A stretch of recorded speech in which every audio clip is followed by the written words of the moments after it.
어쨌든 지난주에 양봉이 나왔습니다. 그리고 이번 주 초 오늘 기분 좋게 출발을 하고 있는데요. 이 흐름이 얼마나 더 이어질지 속단하기는 어렵습니다. 그렇지만 오늘 반등 나름대로 좀 의미를 부여할 수 있을 것 같습니다. 3인의 전략에서 현재 시장의 흐름을 살펴보고 대응 전략도 세워봅니다. 오늘 이 시간에는 머니투데이 방송의 이학영 전문위원과 IBK 투자증권의 김순영 연구원 두 분과 함께합니다. 안녕하십니까? 안녕하세요. 안녕하세요. 시장 중심이 되는 키워드를 알아봅니다. 먼저 5위부터 3위까지 키워드를 화면을 통해서 확인해 보도록 하겠습니다. 오늘의 5위 키워드는 주식형 펀드 10일 만에 순유출입니다. 국내 주식형 펀드 자금이 10거래일 만에 순유출되었습니다. 순유출 규모는 192억 원으로 크지는 않았습니다. 4위 키워드는 자동차주 반등입니다. 현대차, 기아차 등 자동차 주식이 반등을 시도하고 있습니다. 대응 전략을 세워봅니다. 3위 키워드는 한국전력 반등 시도입니다. 한국전력이 반등을 시도하고 있습니다. 6월 15일 또는 7월 1일 전기요금 인상 가능성이 제기되고 있습니다. 자동차 주식 모처럼 좀 반등을 하고 있고요. 기아차는 최근 며칠 동안 좀 반등은 이어지고 있습니다. 그래서 자동차 주식은 자동차 주식만으로 평가하기는 좀 어렵고 먼저 시장을 봐야 되는 이런 문제가 있어서 사실은 매매 타이밍 포착하는 건 쉽지는 않을 것 같습니다. 반면에 자동차주에 대한 펀더멘탈은 대부분의 투자자들, 전문가들이 이상이 없다고 보고 있는데 과연 그런지 자동차주 현재 상황도 다시 한번 좀 점검할 필요가 있을 것 같은데요. 이학년 의원께서 자동차주 어떻게 봐야 되는지 좀 말씀해 주십시오.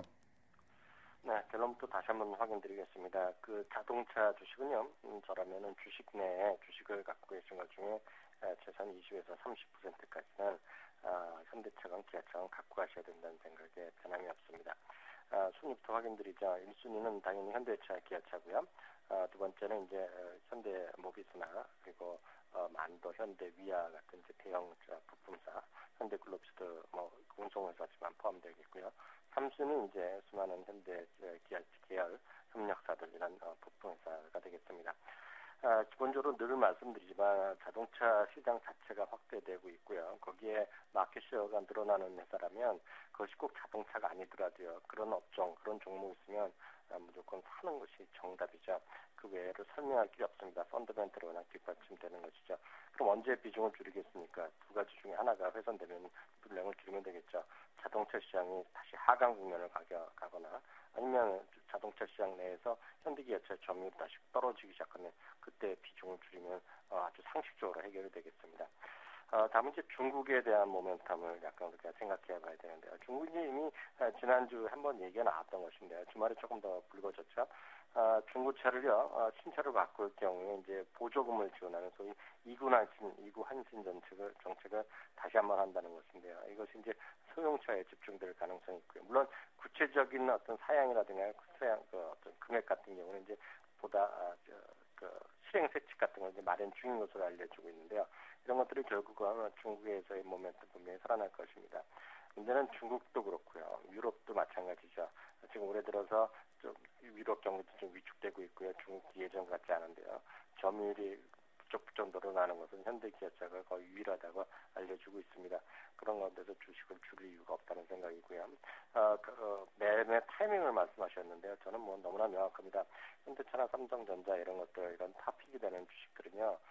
가격을 볼 것이 아니라 없다 그러면 좀 당장이라도 사야 된다는 생각이 변함이 없습니다.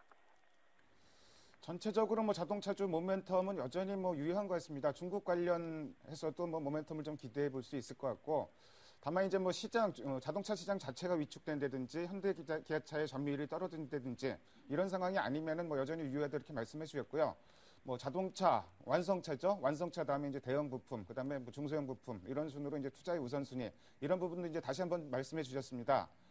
오늘 아침부터 한국전력이 좀 반등을 하고 있는데요. 5월 30일 전기위원회를 심의를 거쳐서 6월 15일이나 7월 1일쯤 전기료가 인상이 될 것이다. 이런 기대감이 좀 나오고 있는 것 같습니다.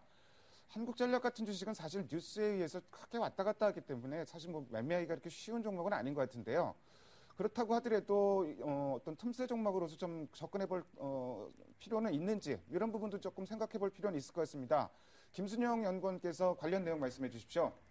네, 말씀하신 대로 이제 한국전력 같은 경우는 어떤 전력 산업에 속해 있다 보니까 정부 규제 산업이다 보니 아무래도 산업 구조상 긴 그림에서 접근하기는 약간 부담스러운 면이 있습니다. 하지만 이제 최근에 전기요금 인상 기대감이 형성되고 있고 주가나 밸류에이션 측면에서 봤을 때는 뭐 틈새 종목으로 공략할 만한 종목이다라고 보고 있는데요. 일단 한전이 정부의 전기요금 인상을 13.1% 요청한 상황이었는데 이제 지경부에서도 이에 대한 어느 정도 긍정적인 시그널이 나왔었고 그에 이어서 이제 기획재정부 장관 역시 수긍할 수 있는 어떤 답변을 한 상황이기 때문에 그 전기요금 인상 같은 경우는 6, 7월 중에 가능할 것으로 보입니다. 특히나 이제 전기 요금 같은 경우 평균적으로 대략 시장에서 이제 5% 정도는 인상될 것으로 보고 있기 때문에 이에 따라서 실적 또한 이제 개선될 수 있는 그런 국면이라고 볼 수 있겠는데요. 이제 물가 상승 압력이 최근에 좀 하락하고 있고 한전의 재무 구조를 봤을 때는 많이 이제 악화된 상황인데다가 이제 하계의 전력난에 대한 우려도 증대될 수 있는 부분이기 때문에 어떤 요금을 올리는 어떤 현실화되는 부분에 있어서 명분화는 충분히 이제 강화될 수 있는 부분이라고 볼 수 있겠고 전기요금이 인상되면은 결국 이제 실적 회복에도 속도가 더 빨라지는 그런 모습을 보일 수 있기 때문에 한전은 좀 유리한 그림이다라고 보시면 될 것 같습니다. 다만 이제 말씀하신 것처럼 이제 정부의 규제 산업이다 보니 과거에 이제 인상 이슈가 있을 때는 주가가 좀 강하게 반등하는 모습을 보이고 이제 인상 발표 후에는 다시 조정을 보이는 양상을 보였기 때문에 아무래도 실적에서 이제 하반기로 갈수록 기대감도 높아지고 있지만 단기적으로 봤을 때는 이제 인상 발표 이전까지는 조금 긍정적인 흐름을 나타낼 수 있기 때문에 단기적으로 이제 트레이딩 관점에서 접근하시는 것이 아무래도 좀 좋아 보입니다. 한국전력, 전기요금 인상 가능성 굉장히 높은 것으로 알려지고 있고요. 지금 워낙 주가가 그 밸류에이션 매력도 좀 있는 것 같은데, 그래서 틈새 공략으로, 틈새 종목으로 좀 공략을 해볼 만한 종목인 건 맞는 것 같습니다. 다만 또 이제 그 틈새 종목은 철저히 이제 틈새 종목이다. 이런 시각으로 좀 접근할 필요도 있을 것 같습니다. 다음으로 오늘의 2위 키워드를 화면을 통해서 확인해 보도록 하겠습니다.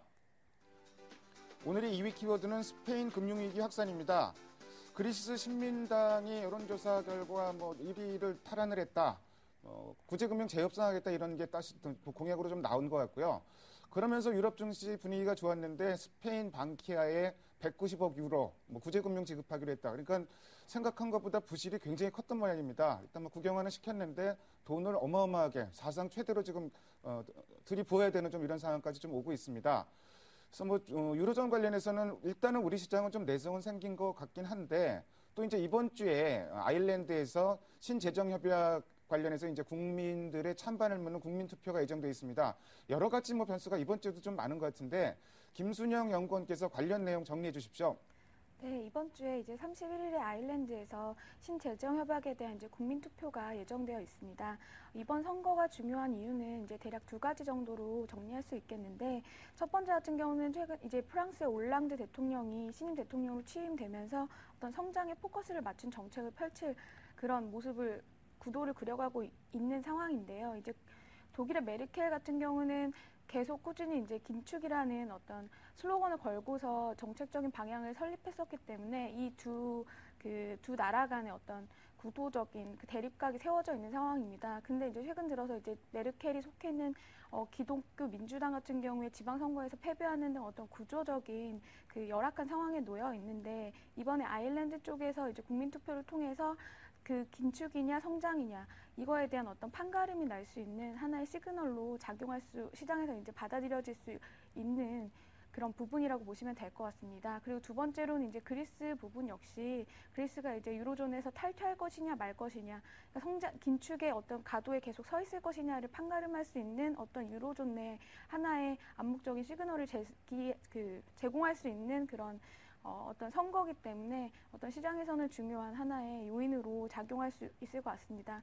근데 이 결과 같은 경우는 지금 시장에서 보고 있는 관점은 아일랜드 국민들이 아직은 이제 긴축 쪽에 더 무게를 두고 있다라고 보고 있는데요. 최근에 이제 파이낸셜 타임즈에서 설문조사를 한 결과를 보면 일단 신재정 협약에 찬성하는 사람들의 그 득표율이 약 37% 정도 되고 있고요. 이에 반대하는 그 비율이 대략 24%, 그리고 나머지 34%, 35% 정도는 아직 미정의 상태입니다. 그래서 현재로는 신재정 협약에 대한 어떤 합의가 조금 더 힘이 더 실려 있는 상황인데 문제는 이제 나머지 아직 마음을 결정을 하지 못한 35표가 5%의 그런 투심이 어느 쪽으로 이동할지가 좀 관건이 될 것 같고요. 최근에 이제 이러한 마음을 결정하지 못한 이 투자자들의 그 국민들의 마음 그 비율이 최근에 좀 늘어나는 모습을 보이고 있어서 이런 부분은 좀 선거 전까지는 좀 꾸준히 좀 지켜봐야 할 것 같습니다. 어쨌든 뭐 이번 주 아일랜드 국민 투표가 굉장히 또 하나의 이슈가 될 것 같은데 현재까지로 봐서는 분위기상으로는 통과될 가능성이 조금은 더 높다 이런 뭐 의견들이 좀 나오고 있고요. 사실 아일랜드가 뭐 작은 나라이긴 하지만 중요한 부분이 뭐 구제금융 이러면서 그 긴축 프로그램을 가장 잘 지킨 나라이기 때문에 나름대로 아일랜드 국민 투표에 대해서도 관심이 좀 많은 것 같습니다. 이번 주 금요일 6월 1일이죠. 뭐 여러 가지 지표가 무더기로 발표가 됩니다. 미국의 ISM 제조업 지수, 고용지표라는 게 이제 매월 첫 번째 금요일 날 발표되는데 이번에 날짜가 겹쳤습니다. 1일. 그리고 중국의 PMI도 발표되고 사실 시장의 모멘텀이 워낙 없다 보니까 이런 쪽이 좀 모멘텀이 됐으면 좋겠다. 이런 바람이 있는데 이학영 의원께서는 어떻게 보세요? 네, 맞습니다. 6월 1일 날 모든 지표가 집중적으로 발표되고요. 주 초에는 역시 주택이라든가요, 심리 지표 이런 것들이 발표되는데 어떤 중요성이라든가요, 이런 것 무게감은 금요일에 비해서는 별로 할 것이 없다는 거죠. 그렇기 때문에 주 초반보다는 주말 쪽으로 가야지 뭔가 좀 분위기가 나올 것이고요. 시장이 6월 1일 날이기 때문에요. 실제로 우리 시장은 다음 주 초나 돼야지 미국의 지표가 영향을 미칠 것들이 나오겠다라고 이해하시면 좋겠습니다. 역시 뭐 가장 중요한 것은 고용 지표가 되겠는데요. 미국의 경기 동향 뭐 가장 확실히 보여주는 것 아니겠습니까? 하지만 저는 이렇게 생각합니다. 고용 시장이 조금 회복되더라도요. 결국은 유럽에서의 그 안 좋은 소식이 혹시라도 계속 나온다 그러면 그런 분위기가 이렇게 완전히 해소되긴 쉽지 않다고 보고 있고요. 역시 중국은 우리가 사실 좀 반성들을 많이 해야 됩니다. 왜냐하면 작년 연말부터 중국은 경기의 둔화에 따라서 각종 경기에 회복했다는 내수 진작책이 많이 나올 것이라는 기대감도 있었고요. 중국에서는 이제 각종 언론을 통해서 그리고 일단은 중국의 어떤 공직자를 통해서 소위 립 서비스나 이런 것들이 많이 나왔는데요.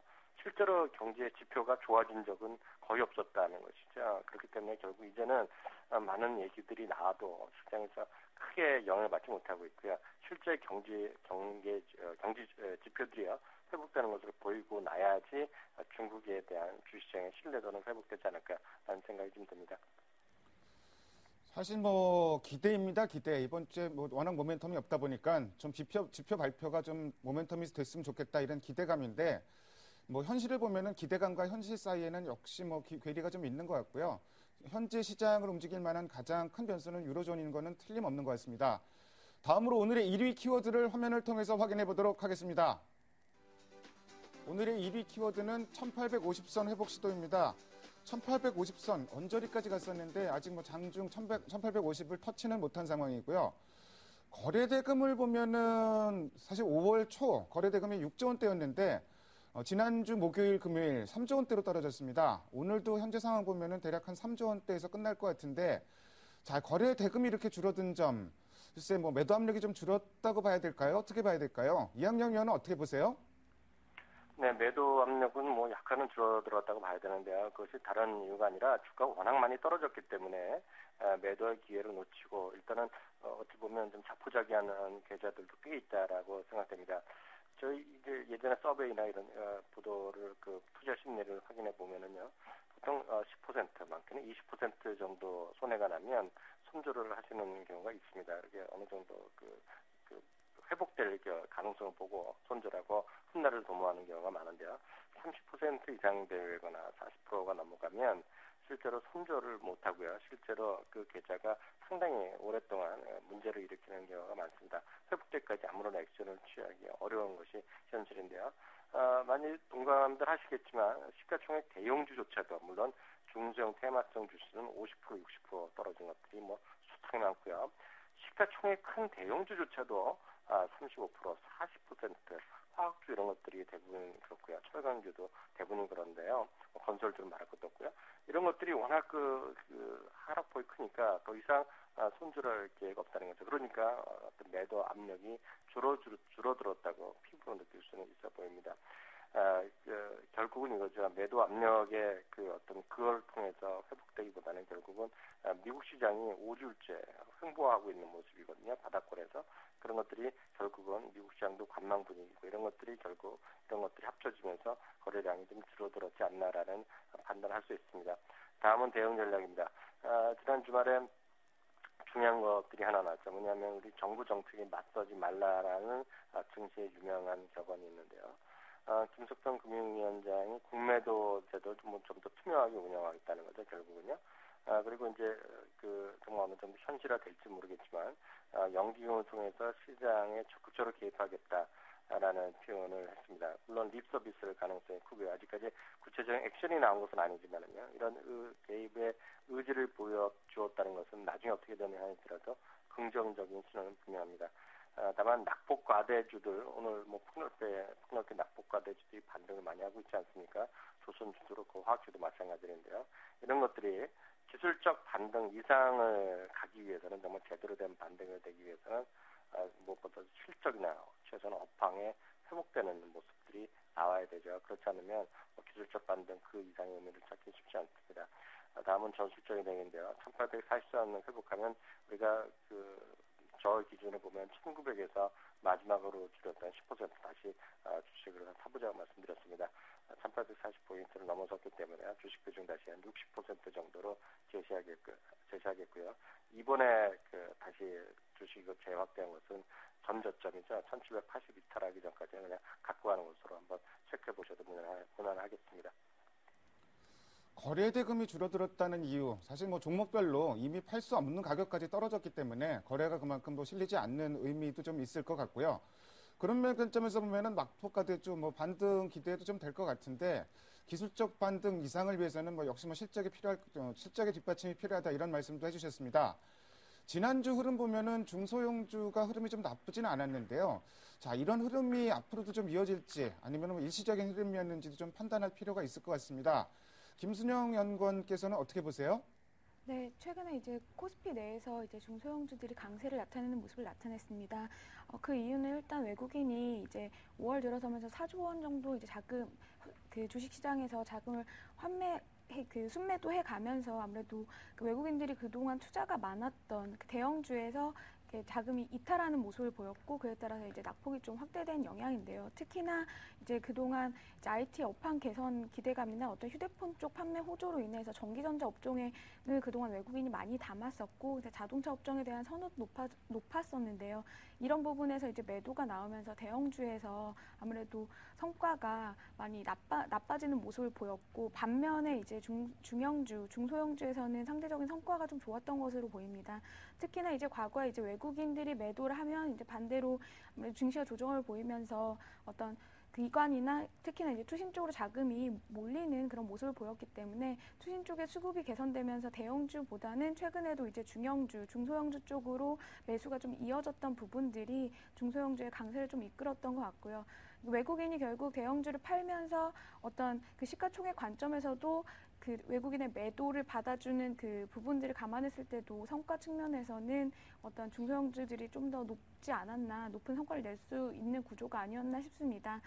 이러한 중소형주의 그 상대적 강세 기조는 조금 더 연장될 수 있다고 보는데요. 일단 지금 오늘 같은 경우 외국인이 좀 순매수로 전환한 상황이지만 6월에 아직도 그러니까 유로존 관련돼 있는 굵직한 이벤트들이 많이 남아 있습니다. 일단 6월 17일에 이제 그리스 2차 총선을 앞두고 있는 상황이고 앞서 말씀드린 것처럼 아일랜드에 이제 신재정 협약도 남겨져 있는 상황이고 이런 부분 그리고 또 이제 6월 말에 이제 그 유럽의 어떤 그 자본 확충 그 비율 9%를 맞춰야 되기 때문에 은행권에서 이제 디레버리징이 나타날 수 있다는 점 등을 감안하면은 외국인의 이제 순매수로 완전히 돌아섰다라고 판단하기 아직 좀 이른 관점이기 때문에 어떤 그런 부분을 감안하면은 중소형주들이 조금 더 그 상대적인 강세를 이어갈 수 있는 상황이라고 좀 보고 있고요. 최근에 이제 기관 측면에서도 수급이 좀 개선되고 있는 양상들을 보면은 조금 더 이제 이런 중소형주 쪽의 매력이 좀 더 부각될 수 있는 그런 점들 감안하면은 아무래도 중소형주가 조금 더 갈 수 있는 여력은 남아 있다고 보고 있습니다. 최근에 중소형주 강세 보이고 있는 거, 가장 큰 요인은 역시 수급을 꼽을 수밖에 없을 것 같고요. 특히 이제 국내 기관들이 최근에 중소형주, 그중에서도 중형주 꾸준히 주식을 순매수하고 있는데 이런 흐름이 앞으로 이어질지를 판단해야 뭐 중소형주가 강세가 조금 더 이어질지 뭐 그런 부분이 좀 판단이 섰을 것 같습니다. 어쨌든 뭐 가장 중요한 건 수급일 것 같습니다. 지금까지 5가지 키워드를 통해서 오늘 시장의 흐름을 살펴봤습니다. 두 분 말씀 잘 들었습니다. 감사합니다. 감사합니다.